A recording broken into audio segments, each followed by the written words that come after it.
여러분 혹시 이런 생각을 해보신 적 있습니까? 왜 선진국이라는 프랑스에서는 매번 이런 대규모 시위가 터져 나올까?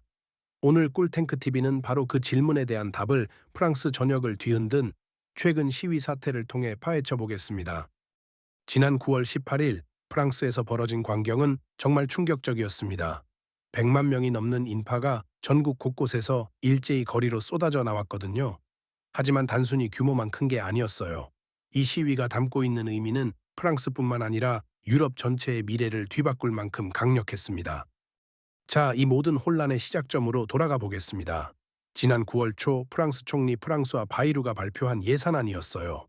그런데 이 예산안을 보는 순간 저는 이거 정말 큰일이 터지겠구나 하는 예감이 들었습니다. 510억 달러, 우리 돈으로 70조 원에 달하는 지출 삭감 계획이었거든요. 여러분, 이게 어느 정도 규모인지 아십니까? 우리나라 연간 국가 예산의 15%에 해당하는 금액이에요. 그런데 여기서 정말 놀라운 건 바이루가 이 폭탄 같은 정책을 어떻게 밀어붙이려 했느냐는 거였습니다. 국민들이 매년 즐기던 공휴일 2개를 없애버리겠다고 했어요. 연금도 1년간 동결, 의료비 지원도 대폭 삭감, 심지어 공무원 3천 명을 내보내겠다는 계획까지 담고 있었습니다. 바이루의 논리는 이거였어요. 프랑스 재정 적자가 국내 총생산 대비 5.8%까지 치솟았으니 이대로 가다가는 국가가 망한다는 거였죠. 유럽연합 기준의 2배가 넘는 수준이었으니까요. 그런데 여기서 예상치 못한 반전이 일어났습니다. 9월 9일 국회에서 불신임안이 통과되면서 바이루 정부가 하루아침에 무너져 버린 거예요. 그런데 이 불신임안을 누가 통과시켰는지 아십니까? 정말 기가 막힌 조합이었어요.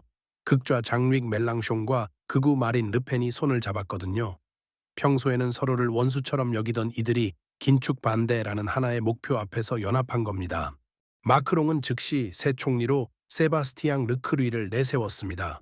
하지만 바로 이 순간이 진짜 폭발의 도화선이 됐어요. 르크르이는 마크롱의 최측근이었거든요. 시민들에게는 또 똑같은 사람을 데려다 놓았구나 라는 배신감만 안겨준 셈이었죠. 여러분, 저는 이 사태를 파헤치면서 정말 놀라운 사실들을 발견했습니다. 표면적으로는 단순한 긴축 반대 시위처럼 보였지만 그 이면에는 훨씬 복잡하고 충격적인 진실들이 숨어 있었어요. 무엇보다 먼저 이해해야 할 건 이번 시위의 성격이 과거와 완전히 달랐다는 점입니다. 기존의 프랑스 시위는 보통 노동조합이 주도하고 중장년층이 중심이었어요. 그런데 이번엔 달랐습니다. 파리 시내 곳곳에서 고등학생들이 학교 문을 봉쇄하고 거리로 뛰어나오는 광경을 목격했거든요. 14살, 15살짜리 아이들이 마크롱 부자들의 대통령이라는 피켓을 들고 있는 모습은 정말 충격적이었습니다. 이 아이들이 복잡한 경제 이론을 다 이해할까요? 물론 아니겠죠. 하지만 이들은 뭔가 다른 것을 직감하고 있었어요. 바로 프랑스 사회의 깊은 불평등과 불공정에 대한 본능적인 분노였습니다. 그런데 여기서 제가 발견한 정말 흥미로운 패턴이 있어요. 이번 시위에서 나타난 정치적 지형의 변화였습니다. 전통적인 좌파 대 우파 구조가 완전히 무너졌거든요. 극좌 멜랑숑과 극우 르펜이 손을 잡았다는 것, 이게 단순한 정치적 계산일까요? 아니에요. 이는 프랑스 정치가 이제 기존 엘리트 체제 대 반엘리트 민중이라는 새로운 축으로 재편되고 있다는 강력한 신호였습니다. 자, 그럼 이번 시위가 얼마나 격렬했는지 한번 살펴볼까요? 정부는 8만 명의 경찰을 동원했어요. 사흘 동안 700명이 넘는 사람들이 체포됐고 렌에서는 버스가 불타고 파리 곳곳에서 최루탄이 터졌습니다. 보통 이 정도로 폭력적인 시위가 벌어지면 여론이 등을 돌리기 마련이에요. 그런데 프랑스에서는 정반대 현상이 일어났습니다. 여론조사 결과 국민의 60% 이상이 시위 참가자들의 행동을 이해할 만하다고 응답한 거예요. 이게 정말 놀랍지 않습니까? 여기서 우리는 프랑스만의 독특한 역사적 DNA를 주목해야 합니다. 프랑스인들에게 혁명은 과거사가 아니에요. 1789년 대혁명, 1968년 5월 혁명을 통해 시민의 힘으로 세상을 바꾼 경험이 그들의 집단 무의식 속에 살아 숨쉬고 있거든요. 실제로 프랑스에서는 연간 1,000건이 넘는 시위가 벌어집니다. 다른 유럽 국가들과 비교해도 압도적으로 높은 수치죠.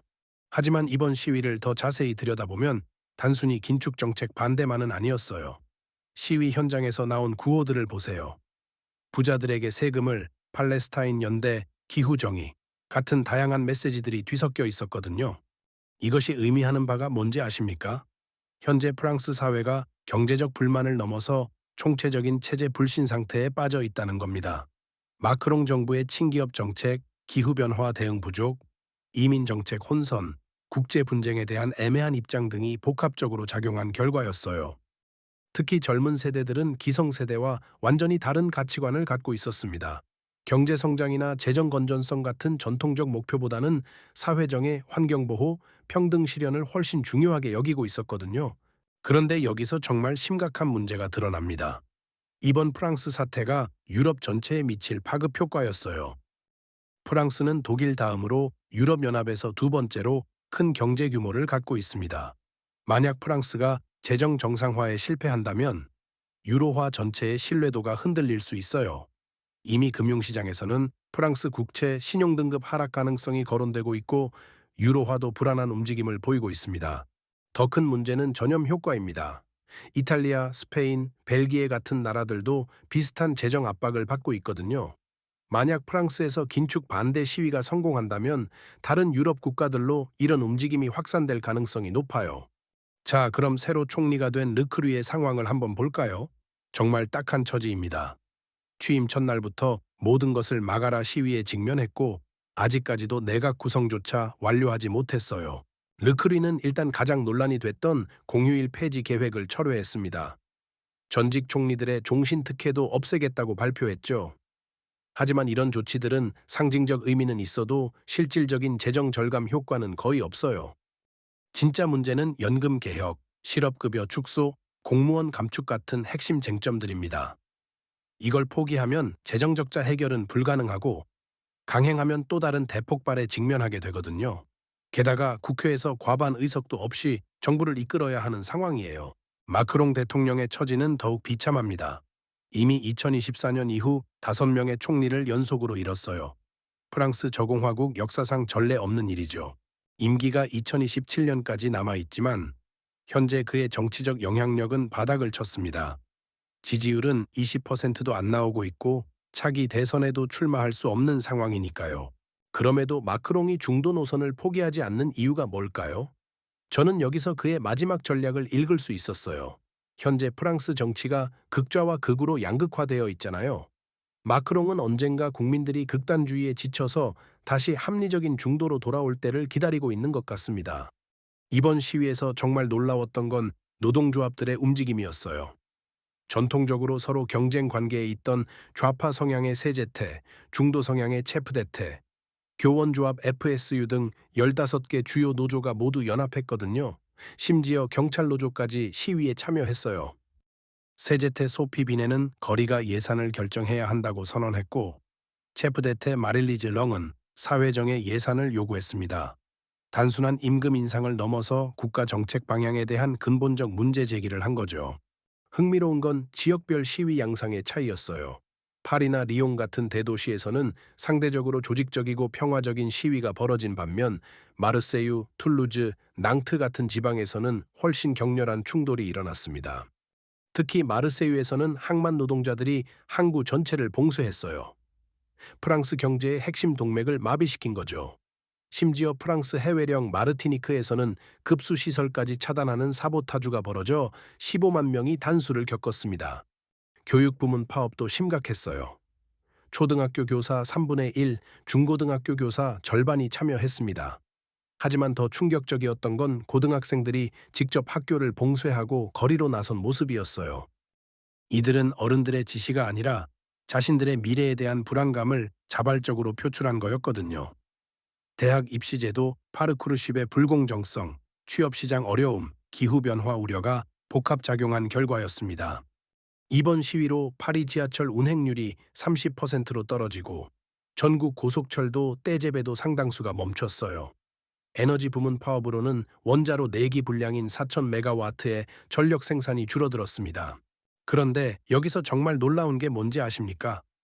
이런 경제적 손실과 일상의 불편에도 불구하고 시민들의 지지는 오히려 늘어났다는 점이에요.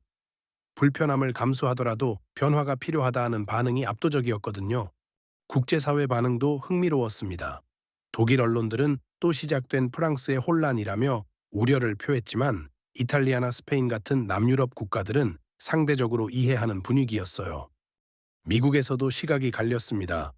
월스트리트 저널은 구조적 문제의 재현이라며 비판했지만 뉴욕타임스는 정당한 시민 저항이라고 평가했거든요.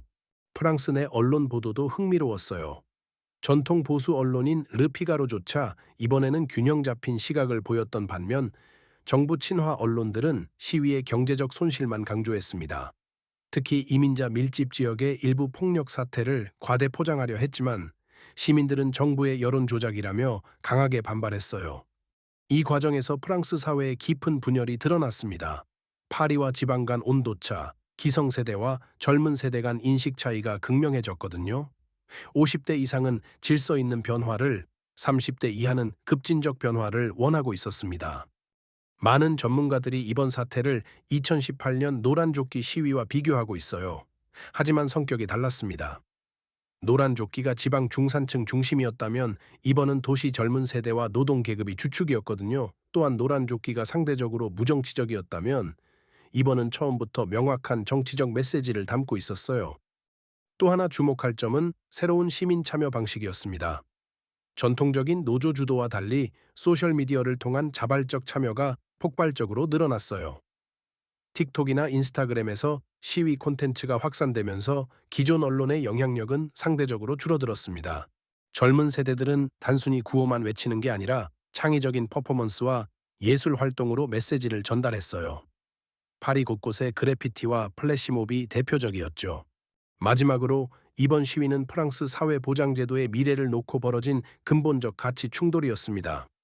프랑스의 관대한 복지제도는 유럽에서도 손꼽히거든요. 무상의료, 넉넉한 실업급여, 관대한 연금제도가 프랑스 공화국의 핵심 가치로 여겨져 왔어요.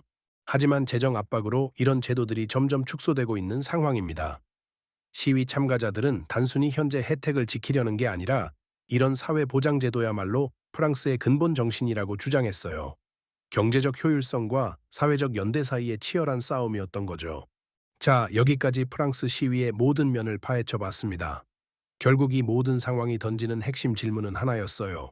과연 민주주의는 경제적 합리성과 사회적 정의 사이의 균형을 찾을 수 있을 것인가?